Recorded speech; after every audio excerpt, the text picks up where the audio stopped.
Doing business in Borno State, the state has made strenuous efforts to ensure that business activities are not paralyzed in the state, in spite of efforts by the Boko Haram to drag us back to the Stone Age. There are lots of interventions. We are creating the enabling environment for investors to come and have a stake in the system. Because as I have said earlier, we are the most strategically located state in Nigeria in terms of business opportunities.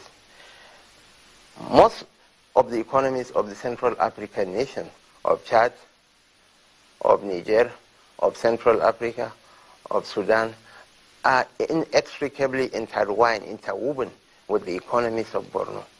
We supply a lot of their essential needs, and we import a lot of items from them, especially livestock. So any wise investor who wants good returns on his investment should naturally be in Borno. Forget about the oil reserves in the Lake Chad. There are proven oil deposits in the Lake Chad, but this is just by a geological accident. I'm talking of real potential, of value addition. If you can invest, for instance, in the Banki area, which is very close to the Cameroonian border, we have an export processing zone in Banki. We have another export processing zone in Gamborungala. These are the gateways of commerce. Dangote Industries, Maiduguri used to be their second biggest market after Kano. And when Maiduguri was engulfed in crisis, their sales in Kano was died. That was when it dawned on them that even the Kano economy was largely dependent on business opportunities in Borno. But opportunities abound in Borno in largely 3 or 4 areas: in agriculture, in livestock production, and of course in fisheries development, plus general merchandise, commerce, especially commerce to countries as far as Libya, Sudan, Central Africa. As bad as our roads are, if you leave Maiduguri in the morning, by sunset, you will be in the epicenter of most of these countries in Africa. You can be in Juba, in southern Sudan. You can reach the Darfur region of Sudan. You can be in Bangui, in Central African Republic. You might even go nearer to the border with Libya and to Kinshasa. That shows how important the location of Borno and Maiduguri is, and business opportunities abound. The population of Borno itself is over 6 million. If you match Yobe and Adamawa, that's when you will get the population of Borno. Believe me, most of the countries in the Lake Chad Basin region, Chad, Niger, Cameroon, they are largely dependent on the Borno market for their essential needs. And anybody who comes to Borno has come to the right place to invest his money, especially with the reimagined peace. Are you thinking of industrializing Borno State? Do you have plans along that line? We want to invest in the whole value chain in the agricultural production process. We are setting up a tomato processing plant, and locally we made sure that we invested in the whole value chain. We have a drip pipe making machine factory here in Maiduguri, all geared towards servicing the tomato plant that can generate as much as 20,000 jobs along the whole value chain in the agricultural production process. We are reviving the Natal Shoe Factory that produces shoe and hides and skin. We are the #1 producer of hides and skin in the whole of Nigeria. And products from Chad, neighboring Chad, easily reaches us to replenish our stock. We are investing in livestock production.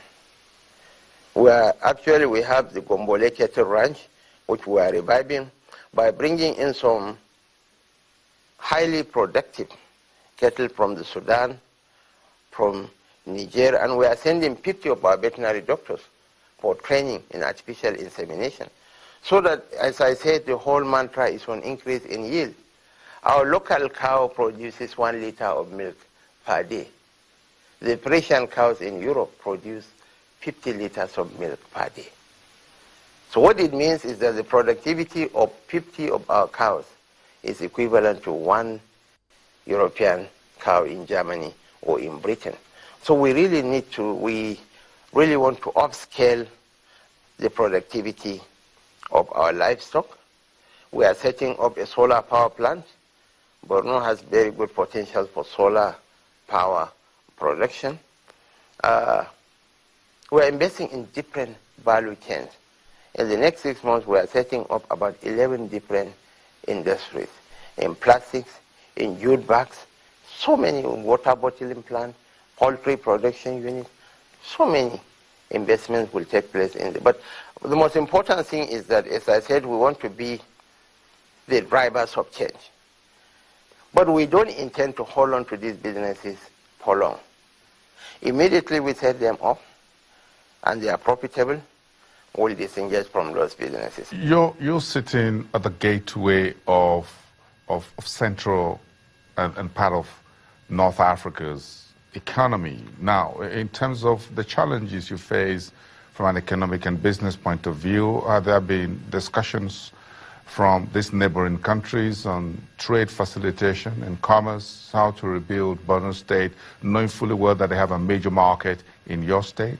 Certainly, the Boko Haram insurgency, because of the economic interdependence of countries of the Lake Chad Basin, it has impacted negatively on their economies as well.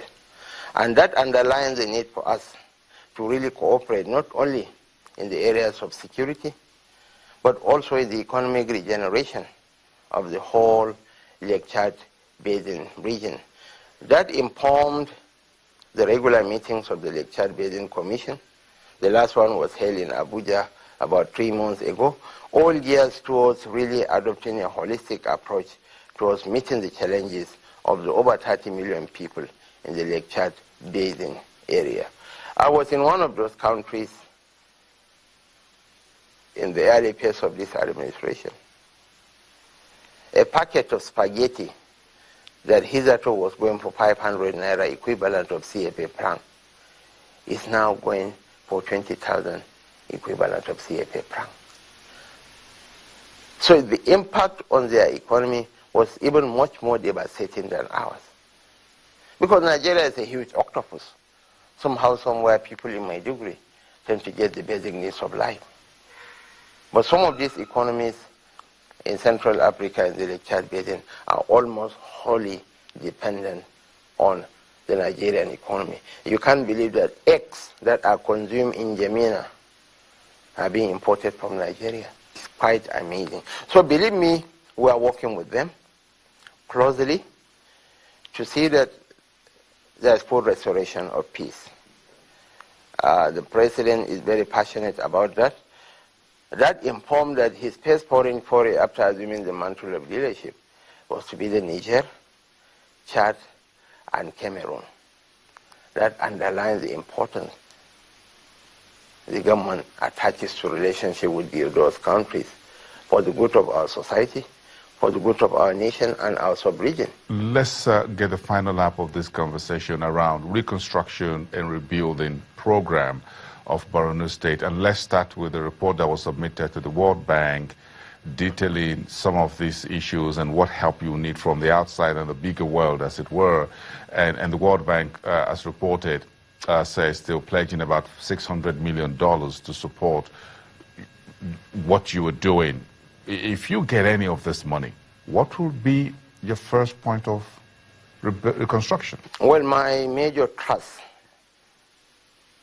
once we get hold of those funds, has to do with investments in education. Education is absolutely essential.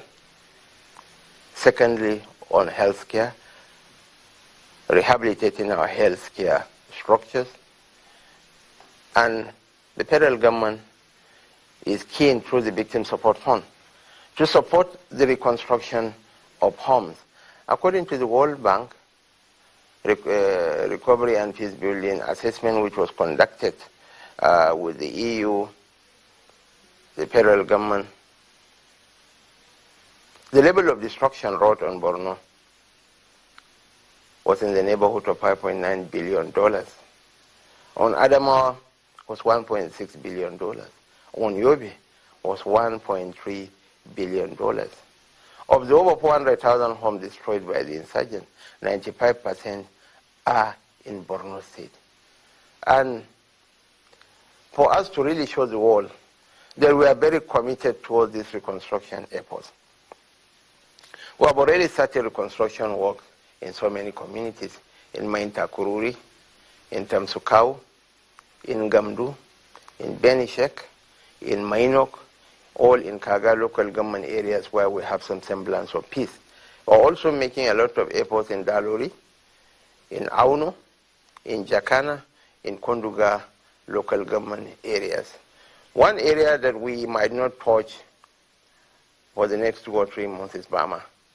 The level of destruction in Bama is horrendous. Nearly 90% of the town has been wiped off. But for communities that are willing to go back, based on the Kampala Convention, we are not going to stampede anybody, any of the IDPs, to return to their homes. But for those that are willing to go back, like the people of Mapa, like the people in Konduga, we are going to rebuild their homes at whatever cost, give them some basic means of livelihood for them to pick up the pieces of their lives. Because staying in the IDP camps is not the best of options. Believe me, it makes people to forfeit their human dignity. IDP camps, even now, are fraught with lots of problems. Early child marriages, drugs abuse, prostitution rings, gangsterism, all thrive in IDP camps. This is why earlier on I set a target of May 29 to close down all the IDP camps. But I had to, because not that I was adamant, it wasn't cast in iron that people must go back to their no. Just to spur us into action. Now we have set another deadline of end of this year. We want our people to return to their homes, especially the local government headquarters.